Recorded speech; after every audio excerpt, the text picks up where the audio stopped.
The U.S. military's top-ranking officer says contingency plans have been drawn up for a safe zone in consultation with Turkey, while a senior Pentagon official has told Hürriyet that this is conditional on Turkey's steps on plans to train Syrian rebels, which remains a source of tension between the two countries. "We've been planning for such a contingency for some time," General Martin Dempsey told members of the Senate Appropriations Defense Subcommittee on May 6. Dempsey said U.S. forces were capable of carving out a buffer zone in Syria, but it was a major political decision and would mean troops stationed elsewhere would not be available for other missions. "It's practical militarily, but it would be a significant policy decision to do so," he said. He also said that for this to be practical and effective, it would have to involve regional partners.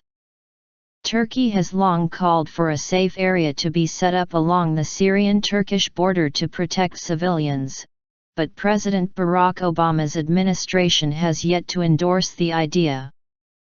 Creating a humanitarian safe zone in Syria would entail a major combat mission requiring U.S. troops to fight jihadist Islamic State of Iraq and the Levant, ISIL, other extremist groups and the Damascus regime, U.S.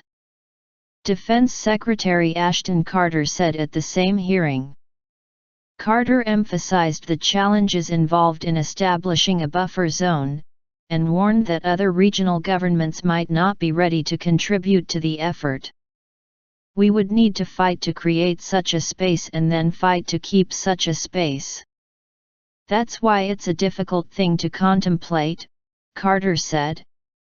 "The practicalities would be significant," he added. As dozens of U.S. soldiers have reportedly arrived in Turkey to begin training Syrian rebels, a gap between the Turkey and the U.S. remains on who these forces will fight, according to a senior U.S. official, who linked the creation of safe zones to any rapprochement on the issue.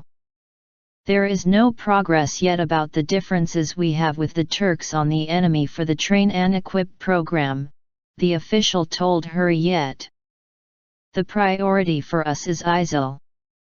The Turks want to topple the Bashar al-Assad regime first. So if there is no change on this, the Train and Equip program in Turkey might not start," the source said.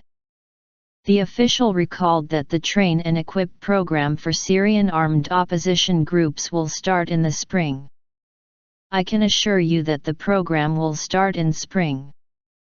But there are 4 sites. It is not necessary that the program will definitely start in all sites at the same time," the official said. "We are trying to cooperate with the Turks in Syria despite the differences. This cooperation will be in Syria. If Turks take a step on the Train and Equip program, there might be a progress in the safe zone issue in Syria," he added. "We are concerned about the increasing influence of the al-Nusra Front in northern Syria. This is a war against ISIL, but al-Nusra is also a designated terrorist organization for us. We have some differences with the Turks also about the opposition group's gains in northern Syria. We agreed with them on the threat posed by the radical groups in Syria. But we don't assess the situation on the ground from the same perspective. There are differences," the source said.